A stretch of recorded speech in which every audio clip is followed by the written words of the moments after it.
Welcome to the English podcast.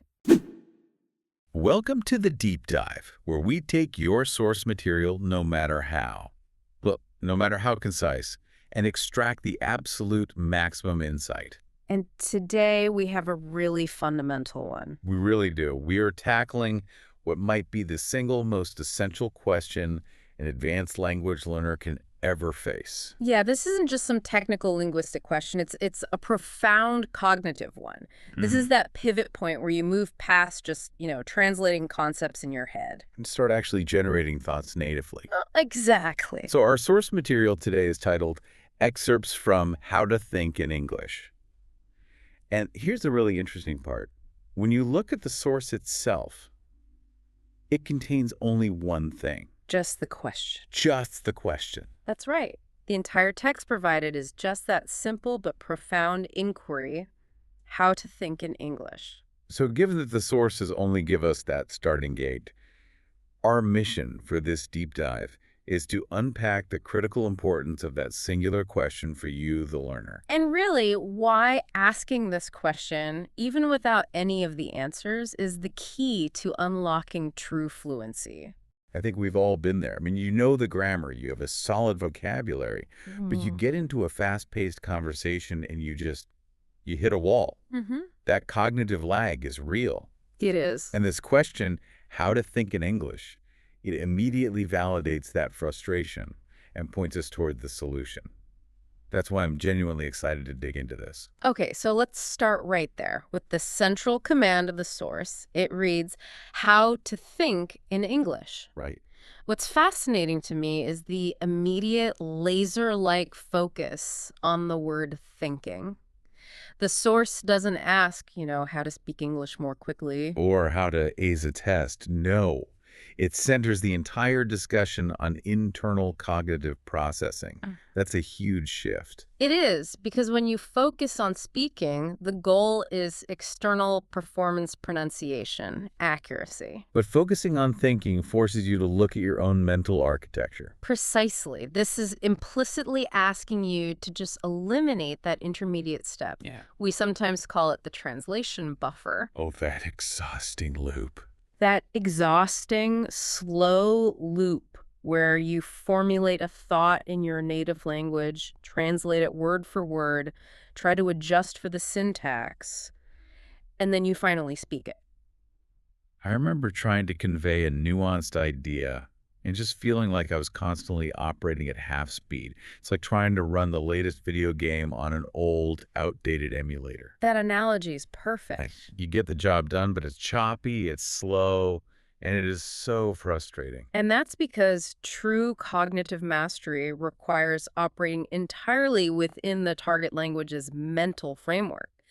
It means running a native application. The performance boost would be exponential. It is, because you're building a dedicated neural pathway for English operations. You just bypass that translation bottleneck completely. But doesn't that sound incredibly intimidating?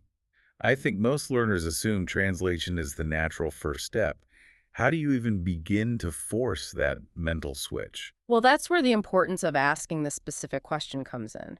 It validates the struggle. It confirms that the goal isn't just to polish the surface, but to commit to a real architectural shift. So once you acknowledge the goal is thinking, you kind of stop just practicing grammar drills. Right, and you start practicing mental simulation.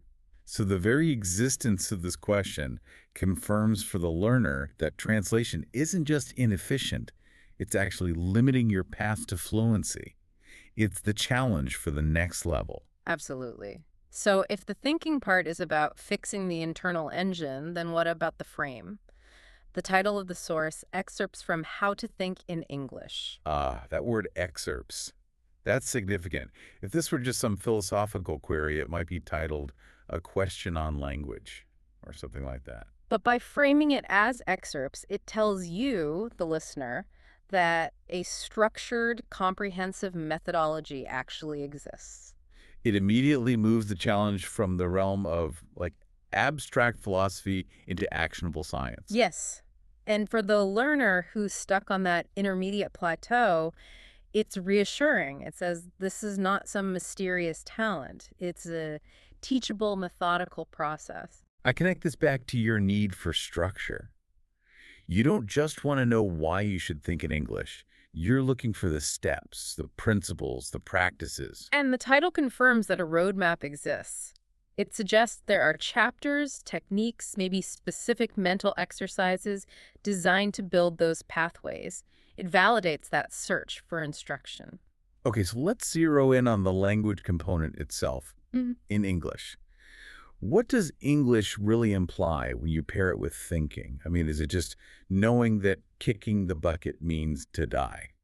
Oh, it's so much more profound than just idioms. We're talking about linguistic logic. Thinking in a language involves internalizing its unique cultural and rhetorical structures, the deep rules for how concepts get organized. You're touching on the idea that the language structure itself kind of subtly shapes your thought structure, Hmm. which can feel really alien at first. Exactly. I mean, consider agency. English speakers typically favor active constructions. Right, I lost my keys. I lost my keys, or the rain caused the delay. This emphasis on agency shapes how we think about responsibility, about causality. And you're saying other languages might handle that differently. Many do. You might find a non-agentive structure, something closer to the keys got lost for me, or it rained the delay.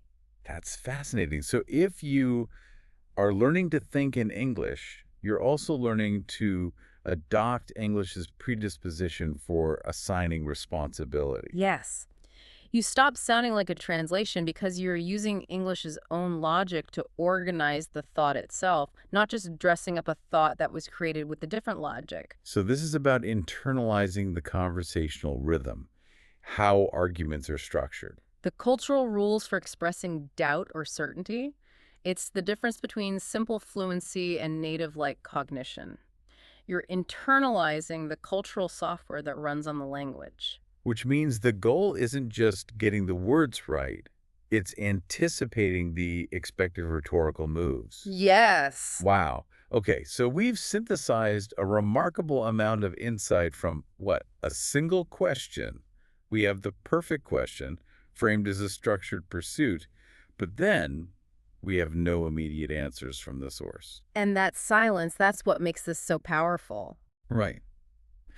The lack of detail forces you, the learner, to define what a satisfactory answer would even look like. By posing the fundamental question, the source defines the entire scope of the knowledge you need to acquire next. So if we were to sort of reverse engineer the full book, the one implied by the title, what would be in it? What would the answers to how to think in English look like? Well, you can deduce that they must involve three major interconnected pillars. Okay, let's dedicate some time to fleshing those out. This seems like the actionable framework our listeners are looking for. What's the first pillar? The first I would say is cognitive techniques. These are practices designed to actively manage and switch your internal monologue. This is where you deliberately introduce some friction between yourself and your native language. How do you do that practically, though, Yeah. without just having a constant, stressful internal battle in your head? You start small and you stay consistent. A core technique is what you might call forced internal narration. So instead of trying to think about complex philosophical ideas right away, start with low stakes, repeatable activities. When you're making coffee, mentally narrate every action. Label every object, only in English. So not just thinking, I need coffee, but actively describing the process. I am grasping the handle of the kettle. The water is boiling. I'm reaching for the mug. Exactly that. It forces an instant association. You stop thinking of kettle in your native tongue and converting it. The English word becomes the direct label for the object. I like that. What's another technique? Another one is linguistic fencing. You set strict, timed boundaries. Maybe for 15 minutes. All your input, all your thoughts, even mental math must be done in the target language. Linguistic fencing. That makes it a challenge, not a chore. I like that. Okay, what about the second pillar? The second pillar is deep immersion practices, and this is far more than just passively watching movies. Right. I think a lot of learners confuse saturation with immersion. They watch movies with subtitles on and think they're immersed, but their brain is just reading and translating. That's the critical difference. Deep immersion means choosing material that is so rich in context or so complex conceptually that translation becomes unwieldy. It forces the brain to build understanding in situ. So what kind of material are we talking about? I'd recommend focusing on things like nonfiction essays, dense academic articles, or specific technical subjects you're already interested in. Why nonfiction specifically? Because it's harder to guess the meaning of conceptual vocabulary from context than it is to guess dialogue.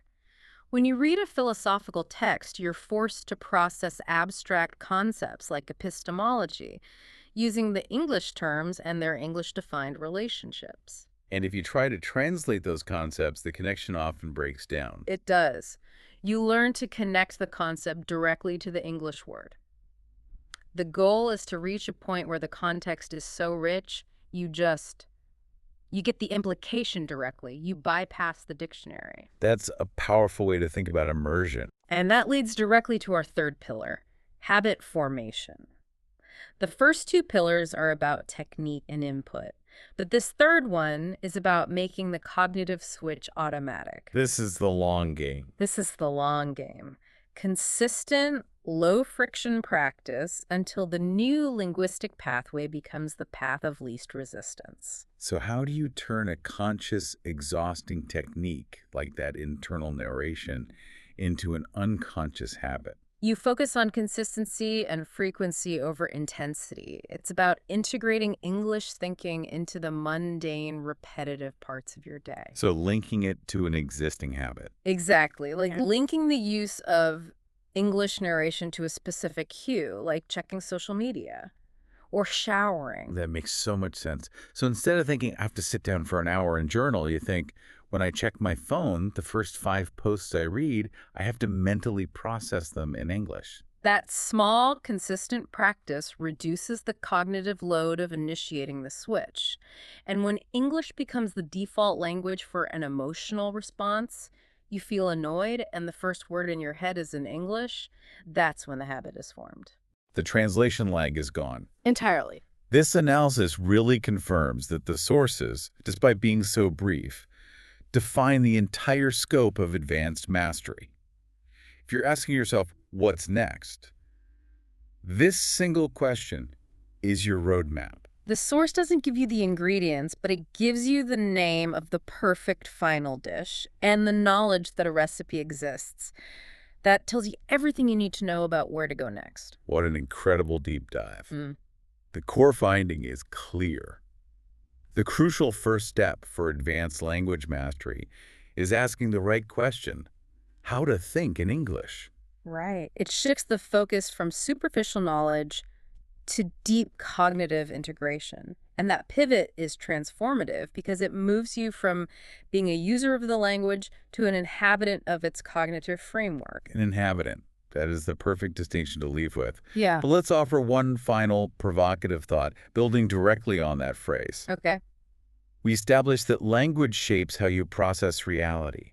So if you truly commit to switching the operational language of your mind, what else changes?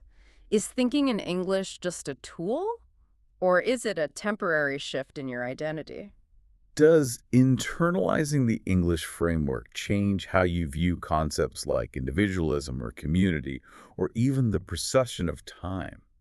If those ideas are structured differently in English than in your native tongue. That suggests advanced fluency isn't just about mastering a skill, it's about adopting a new lens to view the world through, even if it's just for a little while. A profound thought for you to mull over as you begin those internal monologues. It's the ultimate linguistic challenge and maybe the ultimate reward.